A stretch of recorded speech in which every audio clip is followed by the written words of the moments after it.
Hello दोस्तों, नमस्कार। Welcome back to my blog. तो एक बार फिर से मेरे न्यू ब्लॉग में आपका स्वागत है।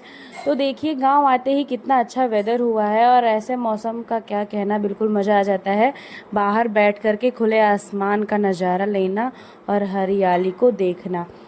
तो मेरे आते ही मेरी सब दोस्त आ चुकी थी मुझसे मिलने के लिए और मुझे बहुत ही अच्छा लगा। हम सब ने मिलके बहुत सारा गपशप किया और उसके बाद जिसके लिए मैं आई हूँ वो देखिए, मैं आपको आज बता रही हूँ कि क्यों आई हूँ।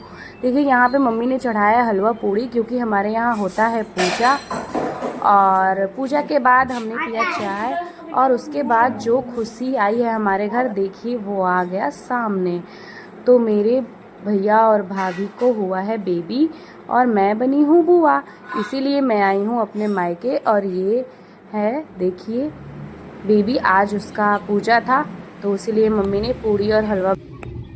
हरतालिका तीज, तो आप सभी को तीज की हार्दिक बधाई। और ये है तिल का पत्ता जो हमारे यहाँ इससे सिर धो के नहाते हैं। और ये रहा सारा श्रृंगार का सामान भाभी का, और ये है मम्मी का, और ये रहा मेरा, जो यही सब साड़ी हम लोगों को आज पहनना है तीज के दिन। तो बस हम लोगों ने अपना सारा सब कुछ निकाल लिया था पहनने के लिए। तब तक आ गई ठकुराइन चाची पैर कलर करने के लिए। हमारे यहाँ गांव में ये प्रथा होता है कि किसी भी तीज त्यौहार को, पर्व को, ठकुराइन ज़रूर आती हैं पैर भरने के लिए, और ये बहुत ही अच्छा लगता है। और इन सब चीज़ों को शहर में मैं बहुत मिस करती हूँ। उसके बाद हम लोग झटपट तैयार होकर और यहाँ पे कर लिए थे अपना तीज का पूजा और कथा। फ्रूट्स वगैरह चढ़ा दिए थे और सारा श्रृंगार का सामान चढ़ा दिए थे। और यहाँ पे रखा हुआ है मम्मी का और भाभी का सिंहोरा। मैं दूर से आई हूँ तो मैं अपना सिंहोरा लेके नहीं आई हूँ, बस सिंदूरदानी लेके आई हूँ जिसमें सिंहोरा का सिंदूर मैं लेके आई हूँ। और यहाँ पे देखिए भाभी हो गई हैं रेडी, और उनका लुक देखिए भाभी कैसी लग रही हैं। आज मैंने भाभी को खुद से ही रेडी किया है। बस थोड़ी सी मुरझाई है क्योंकि बेबी अभी बहुत छोटा है, अभी 15 दिन का हुआ है। और यहाँ पे भाभी और मैं दादी का छू रहे हैं पैर। और भाभी को बेबी सीजर से हुआ है, इसलिए थोड़ा सा प्रॉब्लम है। और पूरे 9 मंथ भाभी को थोड़ा दिक्कत था, तो इसलिए वो थोड़ी सी मुरझाई है। बाकी वो सुंदर बहुत लग रही थी, बहुत ही क्यूट प्यारी मेरी हैं भाभी। और यहाँ पे आया बारी त्रिशा का, जो दीदी बन के इतनी एक्साइटेड है ना कि किसी को देती ही नहीं है, बस अब चाहती है कि मैं खिलाती रहूँ बेबी को। और देखिए इतना ज़ोर ज़ोर से खिला रही है, गाना सुना रही है, और दीदी बन के बहुत ज़्यादा एक्साइटेड है। और इतने दिन से वो भी वेट कर रही थी कि मेरी मामी को बाबू आने वाला है, बाबू आने वाला है।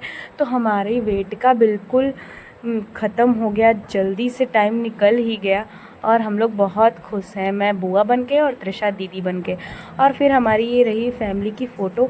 बस दुख की ये बात है कि भैया और गोलू, मतलब यानी कि छोटा भाई, वो लोग अब जा चुके हैं। और यहाँ पे रही हमारी मेहंदी, मेरी और भाभी की। मम्मी ने फ़ोटो ले लिया था हम लोगों का, और ये रहे हम तीनों। और उसके बाद हम लोग जल्दी से फटाफट चेंज कर लिए अपना कपड़ा, और मैं तो भाई साड़ी चेंज करके इतना रिलैक्स महसूस की कि मैं क्या ही बताऊं।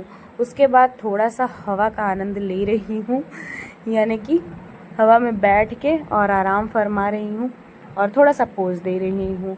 और वाकई गर्मी के मौसम में ना, और व्रत में साड़ी पहन के तो मन घबराने ही लगता है। और फिर यहाँ पे हो गया था रात, यानी कि बज चुका था 2, और मैं नहा धो के फिर से पूजा करके सुहाग ले करके और मैं आ गई थी किचन में चाय बनाने के लिए, क्योंकि मम्मी और मुझे चाय पीना था। भाभी तो पहले ही पी चुकी थी, उनको हम लोग शाम को 3 बजे ही पिला दिए थे चाय पानी, क्योंकि भाभी का तो बहुत छोटा बेबी है ना, तो इतना देर तक रहना उनके लिए पॉसिबल नहीं था। फिर मैंने चाय और नमकीन लिया और फिर मैं सो गई थी। उसके बाद सुबह उठ के आई मैं किचन में, और आज मैं बना रही हूँ गर्मा गर्म पकौड़ी और चाय, मम्मी, भाभी और खुद के लिए। और देखिए, ये रहा दोनों बच्चों का फ़ोटो, और ये रहा मेरी मम्मी का फ़ोटो जो इस बार अकेले पूजा कर रही हैं। और मम्मी कितनी प्यारी लग रही है ना। तो एक बार फिर से happy Teej. Thanks for watching, bye bye. मिलते हैं नेक्स्ट ब्लॉग में। Bye bye, thanks for watching.